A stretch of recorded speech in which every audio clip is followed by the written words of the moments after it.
Hi guys, welcome to Oliveboard. मैं सौरभ आप सभी का क्वांट फैकल्टी और सभी का वेलकम करता हूँ ऑली बोर्ड में।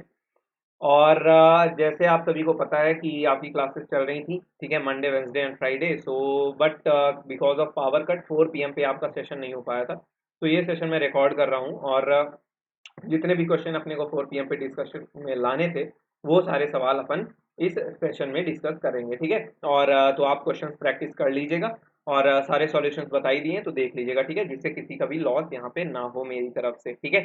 चलिए तो स्टार्ट करते हैं आज का सेशन।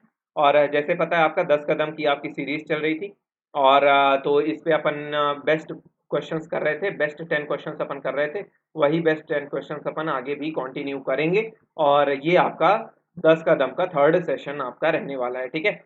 चलिए तो स्टार्ट करेंगे आज के सेशन को। बेस्ट पॉसिबल क्वेश्चंस अपन करने वाले हैं। एसएससी सीजीएल आप सभी को पता है आपका डेट्स रिलीज हो गई हैं, ठीक है। आपका 13 अगस्त से पेपर होने वाला है, तो बिल्कुल अपनी प्रिपरेशन शानदार ढंग से चालू करिए और पढ़ाई में अपना ध्यान लगाइए ज़्यादा से ज़्यादा, और ताकि आप एक शानदार स्कोर कर पाएँ एग्जाम में, ठीक है। चलिए स्टार्ट करते हैं। उससे पहले मैं आपको बता दूं, ऑली बोर्ड ने यूपी ट्रिपल एससी अपना पीईटी का कोर्स लॉन्च किया है 2021 का सिलेक्शन बैच, जिसकी टैगलाइन रहेगी करो तैयारी और सफलता वाली, ठीक है, करो तैयारी सफलता वाली। इसमें ये कोर्स आपको 699 में मिलेगा। 999 इसका प्राइस है। अगर आप सक्सेस कूपन कोड अप्लाई करते हैं तो ये आपको तब मिलेगा जब आप इसमें सक्सेस कूपन कोड अप्लाई कर देंगे, ठीक है।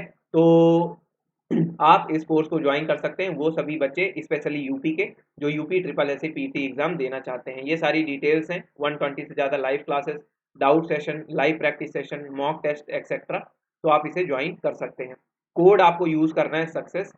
ये आपके फैकल्टीज़ हैं जो आपको इस पूरे कोर्स में आगे पढ़ाने वाले हैं, ठीक है। चलिए इसके अलावा ऑली बोर्ड का एक एसएससी सीजीएल का 2022 सक्सेस बैच एक फाउंडेशन कोर्स है 2021 वाले स्टूडेंट्स को स्पेशली, जो 2021 के सीजीएल वाला टारगेट कर रहे हैं। ये 17 जून से ऑलरेडी बैच आपका स्टार्ट हो चुका है। 40% ऑफ अभी इसमें ऑफर है, आप इसको एनरोल कर सकते हैं और ये बैच आपको 1499 में मिलेगा, ठीक है। और ये सारी डिटेल्स हैं, 115 से ज़्यादा लाइव क्लासेस, 100 से ज़्यादा कॉन्सेप्ट वीडियोस, टीयर 1 और टीयर 2 के लिए मॉक टेस्ट, एलपीएस सेशंस। क्या है एलपीएस सेशन, उसकी सारी डिटेल्स आपको यहाँ पे दी हुई हैं। इंग्लिश और हिंदी दोनों में ये कोर्स आपका होने वाला है, ठीक है। तो आप इसे प्रेफर कर सकते हैं। दोनों की क्वांट मैं ही पढ़ाऊंगा, यानी आपके अपने सौरभ सर पढ़ाएंगे। अगर आपको ये जानना है कि कौन आपका क्वांट फैकल्टी रहेगा तो मैं ही आपको इसकी सारी क्वांट क्लासेस लूंगा, ठीक है। चलिए बहुत ही बढ़िया, अभी स्टार्ट करते हैं पहले सवाल के साथ आज का सेशन। और बहुत ही इंपॉर्टेंट ये सेशन है, बड़े ही अच्छे अच्छे सवाल हैं, उन सारी चीज़ों को अपन को देखना है और समझते हुए चलना है। पहला सवाल, a merchant marked the price of an article by increasing its production cost by 40%. Now he allows 20% discount and gets a profit of rupees 48 after selling it. The production cost is, क्या बोल रहा है कि एक व्यापारी है, merchant है, उसने कॉस्ट प्राइस से 40% ज़्यादा में क्या किया, उस वस्तु का जो प्राइस है उसको मार्कअप किया, इसके बाद 20% का डिस्काउंट दिया और इस सब के कारण उसे 48 रुपीज़ का प्रॉफिट हुआ।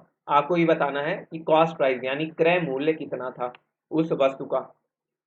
चलिए तो आपको पता है, मैंने आपको बताया है मार्क्ड प्राइस और डिस्काउंट के बीच का रिलेशन क्या होता है। तो एक सक्सेसिव फॉर्मूला होता है इनके बीच का relation, mark price minus discount price minus MP into D by 100। ये किसके बराबर होता है, प्रॉफिट या लॉस परसेंटेज के। बस यही आपको यूज करना है, बड़ा आसानी से हो जाएगा। 40% मार्कअप है, 20% का डिस्काउंट है, यहाँ पे क्या आ जाएगा 8। तो यहाँ पे 40 माइनस 20, यहाँ पे आप रख दो 40 इंटू 20 डिवाइडेड बाई 100 करोगे तो 8 आएगा। तो 40 माइनस 28 कितना आएगा, 12%। यानी कि 12% का आपको क्या हो रहा है, यहाँ पे प्रॉफिट हो रहा है, ठीक है। ये करने पर आपको 12% का यहाँ पे प्रॉफिट हो रहा। अगर पॉजिटिव वैल्यू आ रही तो वो प्रॉफिट हो जाता है, अगर निगेटिव वैल्यू आएगी तो वो आपका लॉस कहलाता है, ठीक है। ये इक्वेशन को सॉल्व करने पर अगर वैल्यू पॉजिटिव आए तो प्रॉफिट, निगेटिव आए तो लॉस। तो यहाँ पे पॉजिटिव आया तो 12% प्रॉफिट है और इसी की वैल्यू बोला है कि जो उसको प्रॉफिट मिल रहा है ये प्रोसेस करने से वो 48 रुपीज़ का है। तो अगर 1% की वैल्यू निकालो तो कितना आएगा, 4 रुपीज़। कॉस्ट प्राइस आपका क्या होता है, 100%, और 100% ही आपका क्रय मूल्य कॉस्ट प्राइस होता है। 100% आपका 400 रुपये हो जाएगा। कितना हो जाएगा, 400 रुपीज़ आपका 100% वैल्यू हो जाएगा उस ऑब्जेक्ट का। दूसरा सवाल सिंप्लीफिकेशन का क्वेश्चन है, बड़ा ही आसान सा सवाल है, देखेंगे कैसे करना है। 9 राइट 3/4, इसको आप लिख सकते हो 9 चौको 36, 3 39/4, 39/4 डिवाइडेड बाई लिखा है 2 राइट 1/6, इसे लिख सकते हो आप 13/6 प्लस यहाँ पे लिखा है 4 राइट 1/3, क्या लिखा है 4 सही 1/3, क्या लिखा है 4 सही 1/3 लिखा है, तो 4 सही 12 1 13/3 ये हो जाएगा। यहाँ पे लिख सकते हैं इसको 5/2 प्लस 3/4, इतना लिखा है सवाल में, ये सारी चीजें गिवन है। आप इसको सॉल्व करो, थोड़ा सा फास्ट सॉल्व करेंगे तो ये आएगा आपका 13/6। यहाँ पे अगर आप देखो तो 13/3 है, अगर इसको सॉल्व करो तो कितना करोगे, अगर आप एलसीएम लो तो एलसीएम आपका आएगा यहाँ पे कितना, मान लो मैं 12 मान लेता हूँ, इजी पड़ेगा, 2 6 12 30 आएगा, 4 3 12 कितना आएगा यहाँ पे 9। मैं इसको भी 12 बनाने के लिए ऊपर नीचे 4 से मल्टीप्लाई कर दे रहा, तो ये 12 हो गया, और 13 4 जा कितना होता है 52। मैं ऐसा इसलिए कर रहा कि कैलकुलेशन आपकी इजी हो जाएगी थोड़ी। 39/4 डिवाइडेड बाई यहाँ पे क्या आएगा 13/6। अब यहाँ पे इसको सॉल्व कर लो, 52 में 39 माइनस करोगे तो आएगा 13, और 13/12 आ गया, 13/12। मैं 13/6 को यहाँ पे लिख सकता हूँ 26/12, 13/6 को मैं लिख सकता हूँ 26/12, और ये 26 प्लस 13 क्या मिल जाएगा 39, तो 39/4 डिवाइड को मैं चेंज कर दूं मल्टीप्लाई में, और ये जो पूरा इक्वेशन है इसकी वैल्यू कितनी है आपकी 39/12, और 39/12 में अगर इस डिवाइड को मल्टीप्लाई में चेंज करो तो उसके बाद वाले एक्सप्रेशन को रेसिप्रोकल फॉर्म में लिखना होता है, तो 39/12 को 12/39 लिख दो, 39 से 39 कट गया, 4 से ये 3 टाइम्स कटा, क्या आ जाएगा आंसर आपका 3 के बराबर, बी ऑप्शन करेक्ट आंसर हो जाएगा। तो इस तरह के सिंप्लीफिकेशन के सवाल आपको प्री एग्जाम में डेफिनेटली एक सवाल आपको यहाँ से मिलेगा, एक क्वेश्चन आपको प्री में सिंप्लीफिकेशन से आएगा ही आएगा, और 2 सवाल आपके मेंस एग्जाम में सिंप्लीफिकेशन के आने वाले हैं। समझ में आया? चलिए बहुत ही बढ़िया, आगे बढ़ते हैं क्वेश्चन नंबर 30 पर। The numerical value of the volume and the area of the lateral surface of a right circular cone are equal if the height of the cone be h and radius be r, the value of 1 by h square plus 1 by r square is। बोल रहा है एक कोन है जिसका volume यानी आयतन उसके वक्र पृष्ठीय क्षेत्रफल यानी लेटरल सरफेस एरिया के बराबर है, और उस कोन की यानी उस शंकु की हाइट h है और त्रिज्या यानी रेडियस r है। आपको 1/h² प्लस 1/r² का मान बताना है, कितनी उसकी वैल्यू होगी। तो आपको सबको पता है, बड़ा ही आसान सा सवाल इस तरह के रहते हैं। मान लीजिए एक ये शंकु है, कोन है, इसकी रेडियस मैं r मान लेता हूँ और इसकी हाइट मैं h मान लेता हूँ, तो वॉल्यूम आपको पता है कितना होता है 1/3 पाई r स्क्वायर h, और ये वॉल्यूम इक्वल है लेटरल सरफेस एरिया के, वो आपको पता है पाई r l होता है। l क्या होता है, slant height of the cone, यानी l का मान होता है √h² प्लस r²। क्योंकि यहाँ पे हाइट और रेडियस परपेंडिकुलर हैं और एल स्लैंट हाइट है, तो इनके बीच पाइथागोरियस रिलेशन बनता है। एल स्क्वायर को आप r² प्लस h² के बराबर भी लिख सकते हो। यहाँ तक सारी बात समझ में आती है। सवाल में वॉल्यूम किसके बराबर दिया है, लेटरल सरफेस एरिया के बराबर दिया है। पाई आर से एक r और एक पाई ये कट गया, यहाँ से आपको क्या मिला RH/L 3/1 मिला, RH/L 3/1 मिला। अगर मैं इसे स्क्वायर कर दूं तो r² अपॉन L² किसके बराबर हुआ 9/1 के। आपको पता है L² किसका होता है, L² होता है r² प्लस h², तो वैल्यू उसकी रख दो और ये हो गया 9/1। इसको आप लिख सकते हैं r² h² बराबर 9 times r² plus 9 times h², इतना आप लिख सकते हैं, इतना आप लिख सकते हैं कि नहीं लिख सकते। इतनी बात समझ में आई। अगर मैं इसको r² h² को दोनों तरफ भेज दूं और 9 को इधर भेज दूं, तो इसी इक्वेशन को आप 1/9 r² h² जाएगा यहाँ पे, तो r² कटेगा, बचेगा 1/h², और इसी तरह r² h² 9h² के पास जाएगा तो h² कटेगा और बचेगा 1/r²। तो ये किसके बराबर आएगा, 1/r² प्लस 1/h², 1/9 के बराबर आएगा। किसके बराबर आएगा, 1/9 के बराबर आएगा। तो डी ऑप्शन आपका करेक्ट आंसर हो जाएगा। ठीक है, डी ऑप्शन आपका करेक्ट आंसर हो जाएगा। तो इस तरह के सवाल भी आ जाते हैं कई बार परीक्षा में, और ये सवाल भी ज़रूरी होते हैं, ये आपसे आना चाहिए कैसे इन सवालों को किया जाता है, ये सारी बातें भी आपको पता होनी आवश्यक है। आगे बढ़े, चौथे सवाल की तरफ चलते हैं। तीसरा सवाल हो गया, चौथा सवाल बहुत ही बढ़िया। हिंदी में नहीं है तो कोई टेंशन नहीं है, बस सवाल को समझना है, जरूरी नहीं हर सवाल का हिंदी हो तो ही आप कर पाओगे। इंग्लिश का भी पेपर आपको देना है। O and C R orthocentre and circumcentre. एक ट्रायंगल मान लेते हैं, ट्रायंगल में ही सेंटर होते हैं, ठीक है, टेढ़ी मेढ़ी लाइन बनी है लेकिन चला लेना काम। लो सीधी भी बन गई थोड़ी बहुत। एक ट्रायंगल मान लेता हूँ, ट्रायंगल, अच्छा पी क्यू आर दिया है तो मैं ए बी सी क्यों मानूं, पी क्यू आर सवाल में ही दिया है। बोल रहा है एक ट्रायंगल पी क्यू और आर है और O and C orthocentre and circumcentre है, और पी और ओ को ज्वाइन कर दिया गया है। मान लीजिए ओ क्या है, ऑर्थो सेंटर। ऑर्थो सेंटर का क्या मतलब होता है कि ये परपेंडिकुलर पे लाइन करता है। ऑर्थो सेंटर क्या होता है, ऑर्थो सेंटर इंटरसेक्शन पॉइंट होता है ऑल द परपेंडिकुलर, सारे एल्टीट्यूड जो ट्रायंगल के होते हैं उनका जो इंटरसेक्शन पॉइंट होता है वो ऑर्थो सेंटर होता है। तो ओ आपका ऑर्थो सेंटर हो गया, और इससे ये भी पता चला कि आपका क्या हो गया, ये जो पॉइंट है मैं इसको एस बोल देता हूँ, ये पॉइंट आपका परपेंडिकुलर है ट्रायंगल पी क्यू आर के, क्यू आर बेस के, ठीक है। अच्छा ये क्यू आर को एस पॉइंट पे कट करता है। एंगल पी क्यू एस ये वाला एंगल दोस्तों दिया है 60 डिग्री, और क्यू सी आर, अच्छा क्यू सी और आर, सी क्या है आपका सरकम सेंटर। तो मान लीजिए सरकम सेंटर कहीं यहाँ पे, ठीक है, कहीं पे भी मान सकते हैं, सरकम सेंटर ट्रायंगल के अंदर भी हो सकता है, सरकम सेंटर ट्रायंगल के बाहर भी हो सकता है। तो मैं यहाँ पे ट्रायंगल मान लेता हूँ, सरकम सेंटर यहाँ पे मान लिया, ये है circumcentre. Circumcentre Q C R आपका दिया है 130 डिग्री, कितना दिया है 130 डिग्री दिया है, ठीक है। आपको आर पी एस पता करना है, ये वाला एंगल आपको पता करना है, ये वाला एंगल आपको पता करके निकालना है आर पी एस कितना होगा। ये पूरा एंगल पी क्यू आर कितना दिया है दोस्तों, 60 डिग्री दिया हुआ है, 60 डिग्री ये आपका दिया हुआ है। ये बताओ अगर ये 90 है और ये 60 है तो ये वाला एंगल कितना हो जाएगा, 30 डिग्री हो जाएगा। कितना हो जाएगा ये वाला एंगल, 30 डिग्री। इसको मिटाते हैं यहाँ से, कितना हो जाएगा 30 डिग्री, ये आपका ऑर्थो सेंटर है।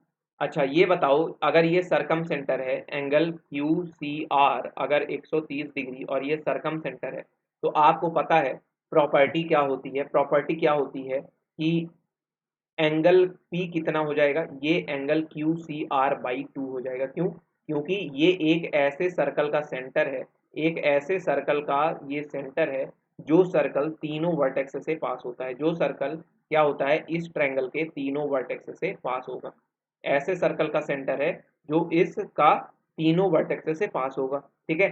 तो आपको पता है कि अगर सेंटर पे एंगल 2 थीटा है तो सरकमफेरेंस पे बनने वाला एंगल थीटा होता है, तो एंगल पी आपका कितना हो जाएगा 65 डिग्री। अच्छा यहाँ पे इतना छोटा एंगल 30 है और पूरा एंगल 65 है, तो क्या ये बचा हुआ 35 डिग्री नहीं हो जाएगा, और यही आपका आंसर हो जाएगा। यही आपको निकालना था, एंगल आर पी एस यही निकालना था। तो 65 में से 30 माइनस कर दो, कितना आ जाएगा 35 डिग्री, आपका आंसर आ जाएगा। तो इस तरह के सवाल इंपॉर्टेंट हैं, आसानी अच्छे सवाल में आते हैं ये सारे सवाल, ये सारे सवाल थोड़े बढ़िया सवालों में गिने जाते हैं, और जो आपको हो सकता है कि एग्जाम में आप एक बार में इन्हें ना कर पाओ और थोड़ा आपको समझने में टाइम लग जाए। अगला सवाल, Geeta borrowed some money at a rate of 6% per annum for the first 2 years. पहले 2 साल के लिए गीता ने कुछ पैसे उधार लिए 6% प्रतिवर्ष की ब्याज दर पर, एंड फिर उसके आगे अगले 3 साल तक 9% की ब्याज दर से लिया, at the rate of 9% for the next 3 years and at the rate of 14% for the period beyond 5 years. If C pays a total interest of 11,400 at the end of 9 years, how much did she borrow. समझ में आया। बोल रहा है कि पहले 2 साल तक जो उसने उधार लिया पैसा वो 6% प्रतिवर्ष की ब्याज दर पे लिया, फिर अगले 3 साल तक उसने वो पैसा 9% की ब्याज दर पे लिया उधार, और फिर 5 वर्ष के बाद आगे जितने भी समय तक के लिए उसने उधार रखा उसमें उसने 14% पर एनम पे इंटरेस्ट दिया सामने वाले को, ठीक है।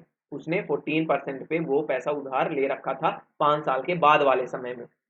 अगर उसने पूरा टाइम जितना भी कितना दिया है 9 ईयर्स, पूरे 9 साल के बाद, पूरे 9 साल के बाद अगर उसने 11,400 रुपए सिर्फ आपका ब्याज के तौर पे, इंटरेस्ट के तौर पे अगर उसने चुकाए हैं, तो ये बताना है कितना पैसा उसने उधार लिया रहा होगा, ठीक है।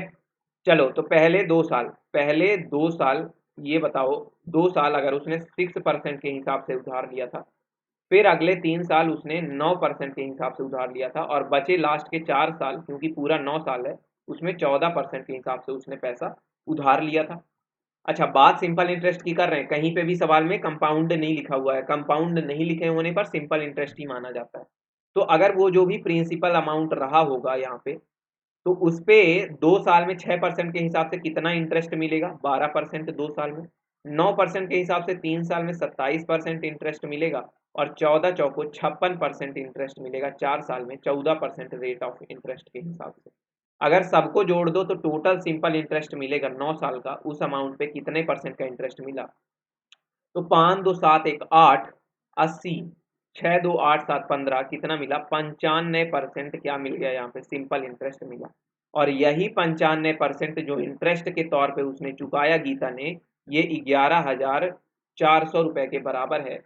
19 5 ज़ा 95, 19 6 हाँ 19 6 ज़ा 114, यहाँ से 1% की वैल्यू यानी कि 5% आपका आ ही गया ना, 5% तो आपका आ ही गया।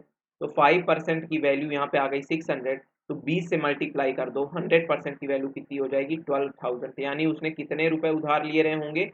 12,000 रुपए उधार लिए रहे होंगे। ठीक है, 5% की वैल्यू यहाँ से आ गई ना, कितनी आ गई? 5%, 600 ना, तो टोटल मल्टीप्लाई कर दो 20 से, तो 100% की वैल्यू आ जाएगी बोरोड अमाउंट की। 100% की वैल्यू आ जाएगी बोरोड अमाउंट की। 100% लिया था उसने, 12,000 रुपए उधार लिए थे, और 9 साल के बाद 11,400 रुपए उस पर ब्याज हो गया। लगभग लगभग डबल उसको पैसे अब देने पड़ेंगे। समझ में आया? चलिए, आसान सा ही सवाल था। छठवें सवाल में चलते हैं। A person takes 8 minutes to type a page. एक व्यक्ति को एक पेज टाइप करने में 8 मिनट का समय लगता है। If from 1 PM to 2 PM 1710 pages are to be typed, how many person should be employed for this job? क्या बोल रहा है? यदि दोपहर 1 बजे से दोपहर 2 बजे तक 1710 पेज टाइप करने हैं, तो इस कार्य के लिए कितने व्यक्तियों को नियोजित किया जाना चाहिए, कितने लोगों को एम्प्लॉय किया जाना चाहिए, ताकि ये टारगेट आपका पूरा हो जाए कि 1710 पेजेस आपके टाइप हो जाए। क्लियर बात समझ में आई? बात को समझना, अगर कोई एक व्यक्ति, समझना सवाल को, एक पर्सन क्या है 8 मिनट्स में एक पेज टाइप करता है, 1 मिनट में 8 मिनट्स में सॉरी 1 पेज टाइप करता है, तो ये बताओ 1 मिनट में कितने पेज टाइप करेगा? 1 मिनट में वो 1/8 पेजेस टाइप करेगा, 1/8 पेजेस टाइप करेगा।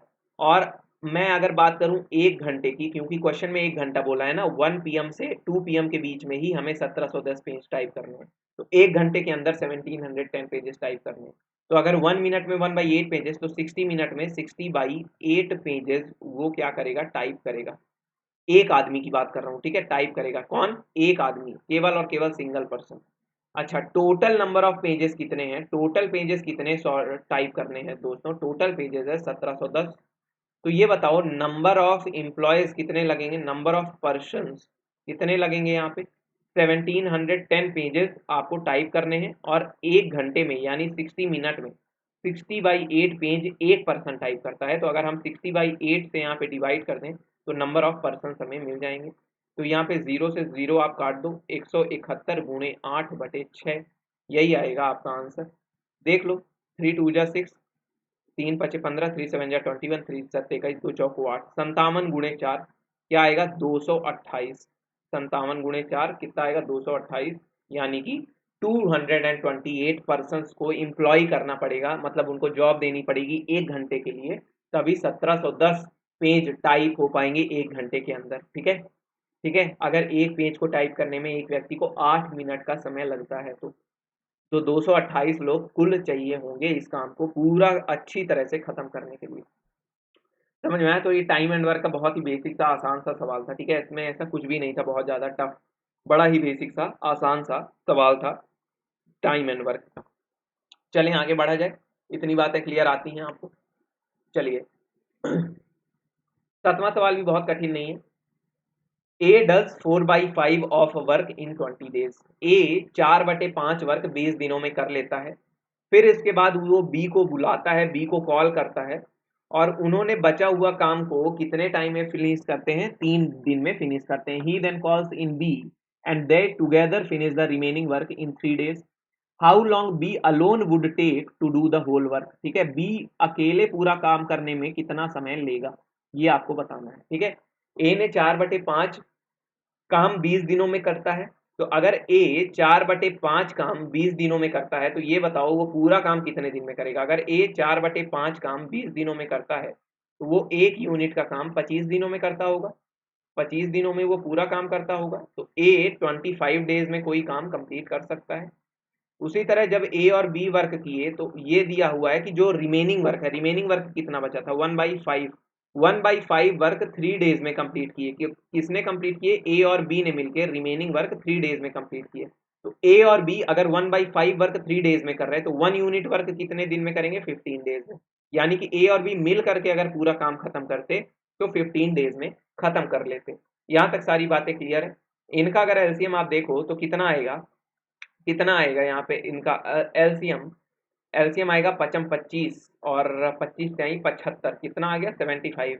और यही आपका टोटल वर्क हो जाएगा। तो ए की एफिशिएंसी आ जाएगी 3 और बी की एफिशिएंसी, सॉरी ए प्लस बी दोनों की एफिशिएंसी कितनी आ गई 15 पन्ना 75। तो यहाँ से ए प्लस बी की एफिशिएंसी क्या आ गई 5, और अगर ए की 3 है तो बी की कितनी हो जाएगी एफिशिएंसी 2।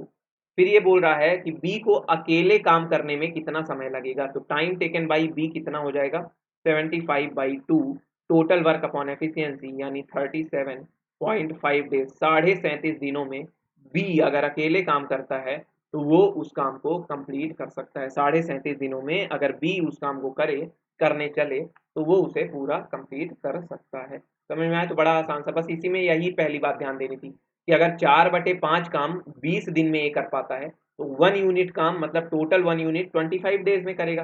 ठीक है। इसी तरह अगर 1/5 काम जो बच गया वो 3 दिन में ए और बी मिल के कर रहे हैं तो वो 1/5 अगर 3 दिन में तो एक काम 15 दिन में। ठीक है। तो वहां से इनका निकल गया। और अब एलसीएम लेकर के आप आगे की सारी चीजें आप सॉल्व कर सकते हैं यहाँ से। ठीक है।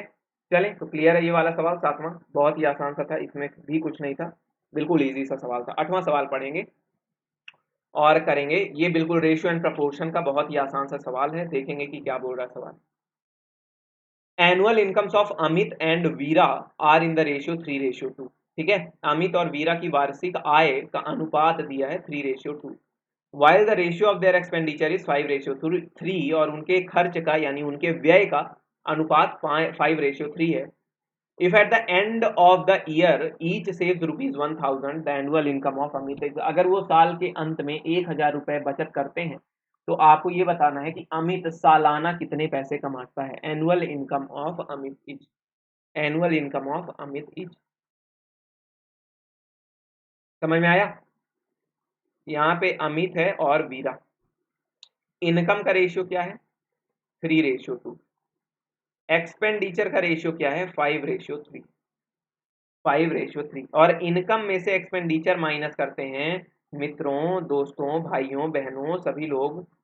इनकम में से अगर एक्सपेंडिचर माइनस करते हैं तो क्या आता है दोस्तों? सेविंग्स आता है। सेविंग कितना कर रहे हैं ये 1000 और 1000, सेविंग कितना कर रहे हैं 1000 और 1000। तो पहला तरीका तो ये हो गया कि क्रॉस मल्टीप्लीकेशन से सॉल्व कर लो। यहाँ से 3 3 9 और यहाँ से 5 2 10, 10 माइनस 9 कितना आ रहा है 1। नीचे अगर वही चीज करो तो कितना आएगा 5000 माइनस 3000 कितना आ रहा है 2000। यहाँ पे एक यूनिट किसको दर्शा रहा है 2000 को, एक यूनिट किसको दर्शा रहा है 2000 को। तो अमित की सालाना इनकम कितनी होगी? अमित की जो सालाना इनकम होगी, अमित की 3 है, एक यूनिट अगर 2000 रिप्रेजेंट कर रहा तो 3 किसको रिप्रेजेंट करेगा 6000 को। तो अमित की जो इनकम है वो 6000। उसी तरह वीरा की अगर एक यूनिट 2000 है तो वीरा की जो इनकम है वो 4000 है। तो इनकी एनुअल इनकम आराम से आ गई। तो ये तो आपका क्रॉस मल्टीप्लिकेशन मेथड है। अगर आप इसको बेसिक से करो, बेसिक मेथड से ही क्रॉस मल्टीप्लिकेशन बनाया गया है। मान लो अमित की इनकम है 3x, अमित की इनकम है 3x, अगर उसमें से 1000 मैं सेविंग्स माइनस करूं तो क्या आएगा एक्सपेंडिचर। उसी तरह वीरा की इनकम है 2x, उसमें से 1000 सेविंग अगर माइनस करूं तो क्या आएगा उनका एक्सपेंडिचर, और जिसका रेशियो 5/3 है। 3x टोटल आपका इनकम हो गया, उसमें 1000 घटाओगे अपॉन 2x आपका टोटल इनकम वीरा का हो गया, 1000 घटाओगे और उनका रेशियो निकालोगे तो आपको एक्सपेंडिचर का रेशियो आएगा। यहाँ से आप अगर क्रॉस मल्टीप्लाई करो ना तो सेम वही चीज मैंने यहाँ पे कर दिया है शॉर्ट तरीके से, उसको सॉल्व करोगे तो वहां पे x की वैल्यू 2000 के बराबर आएगी। इसको अगर आप सॉल्व करो तो x की वैल्यू 2000 के बराबर आएगी। तो फिर इसके बाद 3x आपका हो जाएगा 6000 जो कि अमित की इनकम हो जाएगी, और 2x आपका हो जाएगा 4000 जो कि वीरा की इनकम हो जाएगी। ठीक है।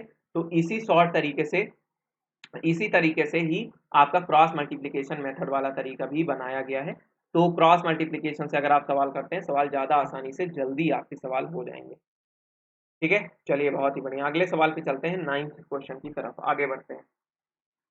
ठीक है, अपने 9वें सवाल की तरफ हम लोग आगे बढ़ते हैं, पढ़ेंगे। अलजेब्रा का सवाल है, बड़ा ही आसान सा सवाल है, ऐसा कुछ भी इसमें बहुत टफ जैसा नहीं है कि सवाल बहुत टफ है, बड़ा ही आसानी सा होने वाला सवाल है। A b minus one upon b ये बराबर है c b minus one upon c बराबर है a c minus one upon a. आपको बताना है a by c plus b by a plus c by b किसके बराबर होगा, किसके बराबर होगा, a by c plus b by a plus c by b किसके बराबर होगा। बता सकते हैं आप, बिल्कुल बता सकते हैं। अच्छा, यहाँ पे देखो एक इक्वेशन दी है, इक्वेशन एक ही दी हुई है, वेरिएबल कई सारे हैं, तो आप इनको वैल्यू पुटिंग से कर सकते हैं। वैल्यू पुटिंग ईजिएस्ट मेथड है, कोई भी कुछ सोचने जैसा नहीं है यहाँ पे। अगर आप वैल्यू पुटिंग कर दें तो आसानी से आपका सवाल हो जाएगा। मैं मान लेता हूँ ए बराबर बी बराबर सी बराबर, मैं इसमें पुट कर देता हूँ वन। तो अगर वन पुट करूंगा तो सब जीरो जीरो जीरो हो जाएगा, तो वन मत पुट करो, टू पुट कर दो। ठीक है, वन पुट करने से सब मामला जीरो हो रहा है, तो टू पुट कर दो। तो ऊपर में क्या आएगा, four minus one by two, ये क्या आएगा four minus one by two, और ये क्या आएगा four minus one by two, यानी कि थ्री बाई टू। क्या आ गया, थ्री बाई टू के की वैल्यू आ गई। क्लियर, तो यहाँ पे सारी वैल्यू आपने रख दी, ए बी सी की टू टू टू रख दी। अगर यहाँ पे सबको टू टू टू आप रखोगे, टू और टू रखोगे, तो ये भी क्या आ जाएंगे, one one one one one one plus one किसके बराबर आ जाएगा, तीन के बराबर आ जाएगा। सी ऑप्शन आपका करेक्ट आंसर आ जाएगा, किसके बराबर आ जाएगा, सी ऑप्शन तीन के ये बराबर आ जाएगा। क्लियर, बात समझ में आई, तीन के बराबर आपका ये आ जाएगा। तो इस तरह के सवाल में वैल्यू पुटिंग चलती है, नॉर्मल नॉर्मल मेथड कोई भी ट्राई करने की जरूरत नहीं है। देखो एक इक्वेशन है, वेरिएबल एक से कहीं ज्यादा है, आप वहां पे अप्लाई कर दो अपना value putting method. One one put किया, जीरो हो रहा था, तो वन नहीं पुट करेंगे, टू पुट कर दीजिए, बात उतनी ही है। आंसर आपका फटाफट आ जाएगा, किसके, थ्री के बराबर आ जाएगा, कोई दो राय नहीं है, कोई गलती नहीं है, सारी चीजें करेक्ट है। चलिए अगला सवाल, Lovely goes to Patna from New Delhi at a speed of 40 km per hour and returned with a speed of 60 km per hour. What is her average speed during the whole journey? ठीक है, lovely जो थी वो पटना से कहाँ गई, दिल्ली गई, new Delhi. अच्छा नहीं, न्यू दिल्ली से पटना गई। ठीक है, सवाल इस तरह है कि फ्रॉम न्यू दिल्ली ना, तो न्यू दिल्ली से वो गई पटना। जाते हुए जब वो जा रही थी, लवली जब जा रही थी तो किस रफ्तार से गई थी, 40 किलोमीटर पर आवर। मतलब उसको पटना जाने की कोई जल्दी नहीं थी, क्योंकि वो अपने बॉयफ्रेंड को दिल्ली में छोड़ के जा रही थी। लेकिन जब पटना से वापस आई तो उसे अपने बॉयफ्रेंड से मिलने की जल्दी हुई, तो वो 60 किलोमीटर पर आवर से भागी भागी आई, क्योंकि वो मिस करने लगी थी उसे पटना में। ठीक है, यहाँ तक बात समझ में आई। अच्छा, ये बताओ, अगर वो भाग के 40 किलोमीटर से गई, वापस और तेजी से 60 किलोमीटर से आई, तो अगर मैं 40 किलोमीटर और 60 किलोमीटर का एलसीएम ले लूं तो 120 आएगा, 120 आएगा। और 120 को मैं मान लेता हूँ डिस्टेंस किसके बीच में, दिल्ली और पटना के बीच में, कि 120 किलोमीटर की डिस्टेंस है दिल्ली और पटना के बीच। अगर दिल्ली और पटना के बीच में 120 किलोमीटर का डिस्टेंस है, तो पहली कंडीशन में उसे 3 घंटे लगे होंगे, और दूसरी कंडीशन में जब वापस आई होगी तो 2 घंटे लगे होंगे पटना को, पटना से दिल्ली पहुंचने में, और दिल्ली से पटना जाने में 3 घंटे लगे होंगे। ठीक है, क्योंकि 40 किलोमीटर पर आवर पहले स्पीड थी, और वापस आते टाइम 60 किलोमीटर पर आवर। 120 को मैं टोटल डिस्टेंस यहाँ पे मान लिया, जो भी एलसीएम आया उसको मैंने टोटल डिस्टेंस मान लिया, तो यहाँ पे क्या मिला आपको, टाइम मिला। एवरेज स्पीड क्या होती है मित्रों, एवरेज स्पीड जो होती है total distance upon total time taken होती है। टोटल डिस्टेंस कितनी है, 120 गई और 120 आई। भाई दिल्ली से पटना गई लवली तो 120 चली, पटना से वापस भाग के दिल्ली आई तो 120 चली, तो कुल दूरी कितना चली, कुल दूरी तो 120 प्लस 120। कुल समय कितना लगा, जाने में उसको 3 घंटे लगे, वापस आने में 2 घंटे लगे। तो औसत गति यानी average speed, total distance upon total time taken 240/5 किसके बराबर आएगा, 240/5, 5 five eight 40, 8 kilometre per hour, 48 kilometre प्रति घंटे की रफ्तार से, 48 किलोमीटर प्रति घंटे की औसत रफ्तार से लवली दिल्ली से पटना गई और पटना से दिल्ली वापस भी आ गई। समझ में आया, 48 किलोमीटर प्रति घंटा आपकी औसत रफ्तार रही होगी। ठीक है, तो याद रखना है एवरेज स्पीड क्या होती है, एवरेज स्पीड होती है total distance upon total time taken. Average speed क्या होती है? Total distance upon total time taken.